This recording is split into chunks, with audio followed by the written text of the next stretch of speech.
Your room? Oh, this is perfect for you. A cramped storage room. Just what a poor person deserves. Sister-in-law and my husband laughed mockingly as they showed me the room. I was at a loss for words. I had trusted sister-in-law and decided to renovate this precious home. How did it come to this? If only I had been more cautious. If only I had doubted sister-in-law more. Regret was pointless. The damage was done. But this isn't my fault. It's all on sister-in-law who deceived me. I don't need to live with sister-in-law and my husband like this. I decided to take matters into my own hands. My name is Sissy, a housewife in my 40s. I live with my husband and sister-in-law. Originally, my husband and I lived with my in-laws. But a few years ago, sister-in-law who had divorced moved in, saying she was lonely living alone. Eventually, my parents-in-law's health deteriorated, and I couldn't manage their care alone. So we had to send my parents-in-law to a nursing home, leaving me, my husband, and my sister-in-law to live together. When my parents-in-law moved to the nursing home, I had a big fight with sister-in-law. This house is mine, inherited from my father to live with my parents-in-law. Now that my parents-in-law are gone, I wanted sister-in-law to leave. But my husband and sister-in-law strongly opposed. You can't kick her out now. We've lived together for so long. They argued and I couldn't refute them. So I had no choice but to continue living with sister-in-law. Why did I want to kick her out? Because she's been unemployed since her marriage. She doesn't even work part-time, just lives off money from my parents-in-law. I've never seen her contribute to household expenses.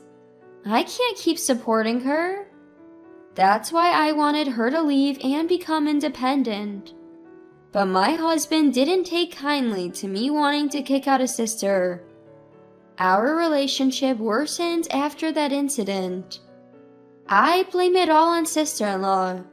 If she were a decent person, things would be different. Still, we've managed to live together.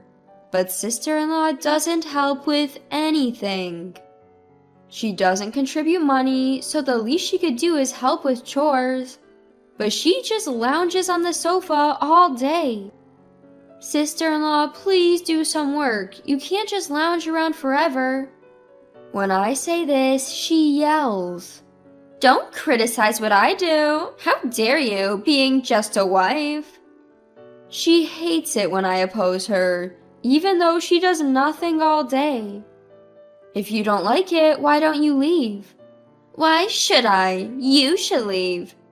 This is my house. I'm not going anywhere.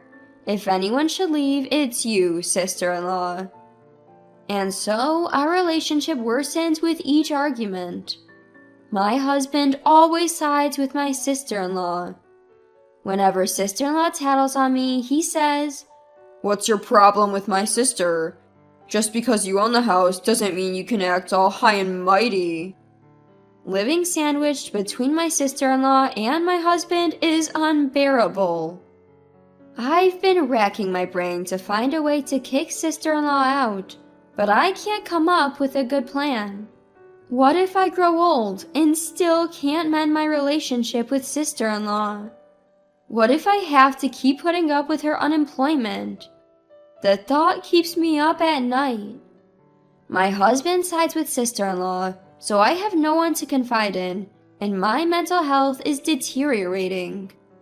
I thought about consulting my parents-in-law, but ever since hearing they were enjoying their retirement, I hesitated to burden them with my problems. One evening at dinner, sister-in-law said, I have something to discuss. I braced myself for bad news, but sister-in-law suggested renovating the house. The house, inherited from my father, was showing its age and had some issues.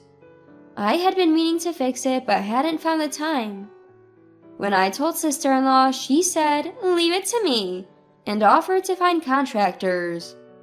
Sister-in-law had never shown initiative before, but knowing she was thinking about the house changed my perspective. Maybe this was an opportunity for her to reconsider her actions.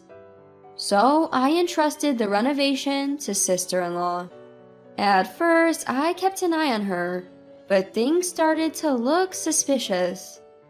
She found contractors that were suspiciously cheap or known for shoddy work.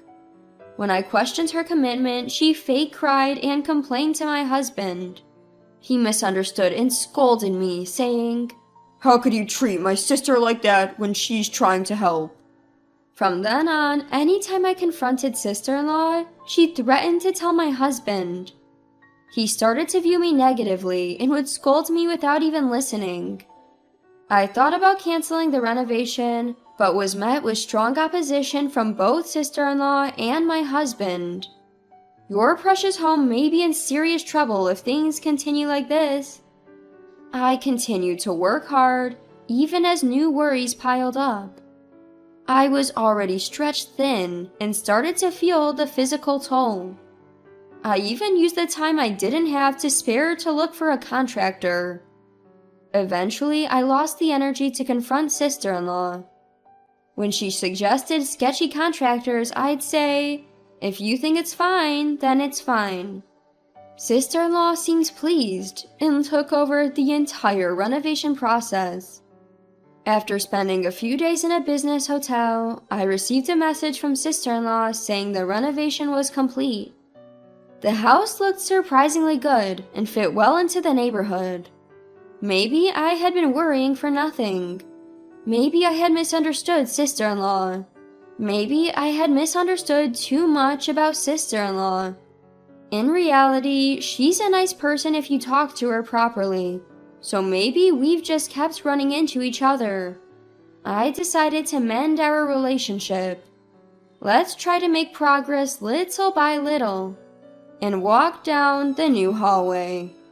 "Sister-in-law, where's my room?" I was tired from the hotel stay and wanted to rest. Sister-in-law stopped in front of a storage room. "Your room? Ah, this is perfect for you. A cramped storage room. Just what a poor person deserves." Saying that, sister-in-law opens the door. She opened the door to reveal a small, dim room. I saw my husband laughing out of the corner of my eye. He must have known this would happen. "You think I'd let a wife like you have a decent room?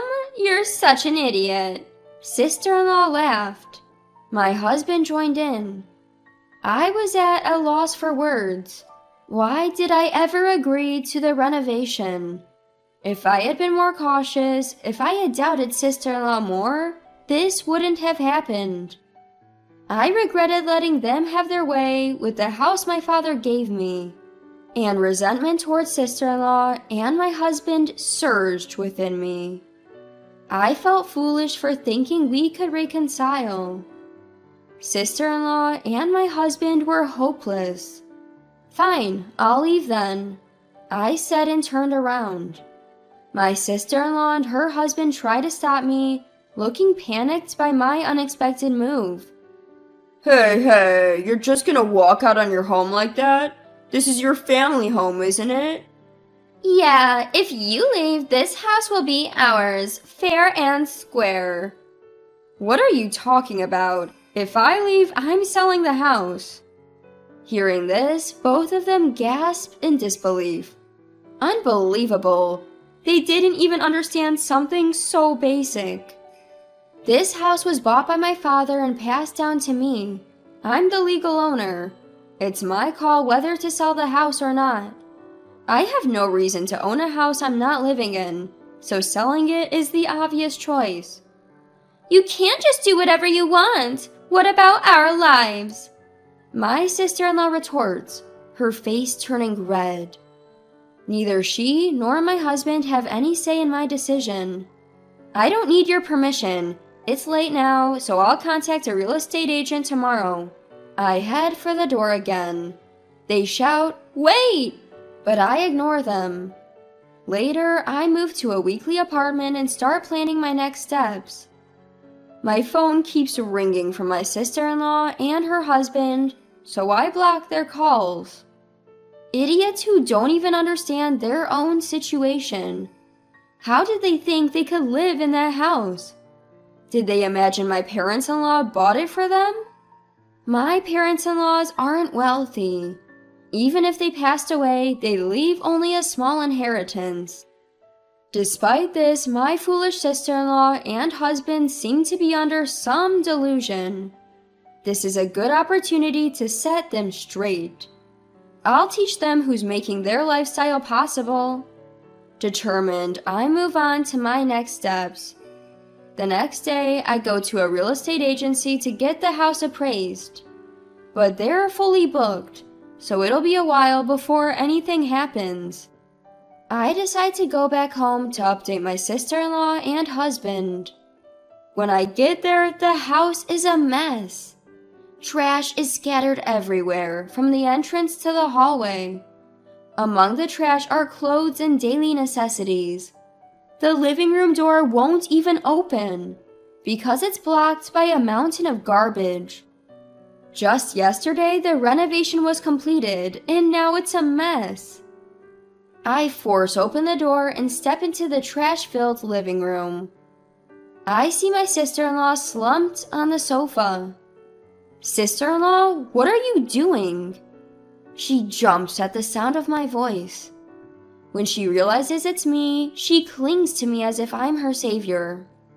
I'm really sorry about yesterday. We didn't appreciate all you've done and said terrible things, but we didn't mean it. We were just jealous because you're so perfect.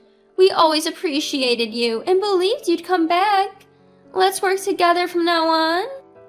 Her words are too convenient to be true.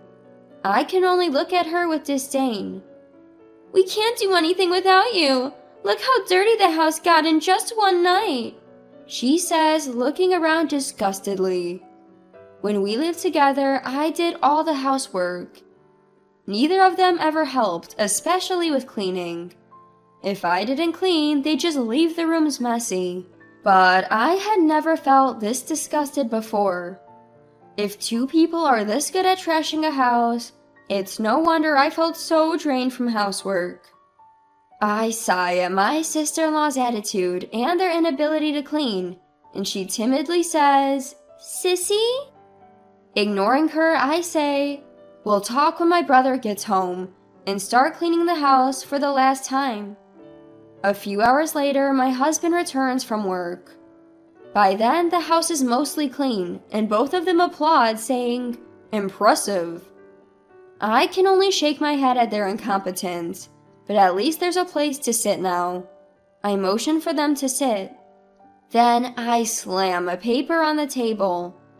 Their faces turn pale when they see it's a divorce application. Wait, Sissy, this is a joke, right? You're not planning to abandon us?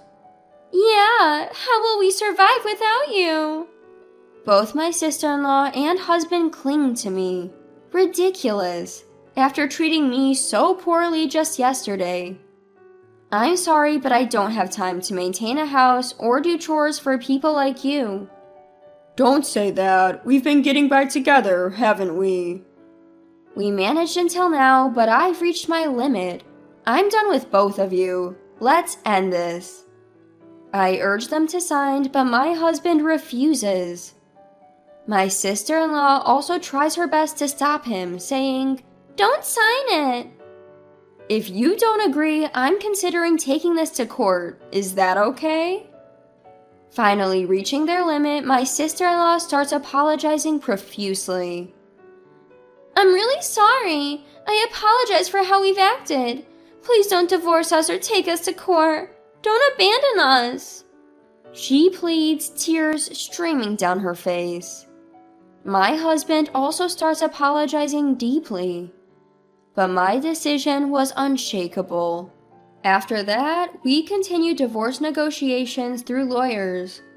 Eventually, they gave in and we divorced. Because of their treatment of me, it was a fault-based divorce, and I received compensation.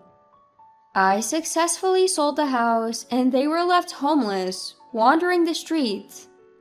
My ex-husband even quit his job due to the scandal and the shock of losing the house. Now, he and my former sister-in-law are scraping by, living in an old apartment and working part-time. My former parents-in-law finally learned about their actions and cut ties with them. They're struggling on their own now. As for me, I was able to sell the house for a higher price than expected and use the money to rent a decent apartment. Now I'm enjoying a comfortable life, working from home. Living alone after so many years was initially challenging, but it became incredibly comfortable to my own surprise. After spending so long serving others, I want to live kindly for myself from now on.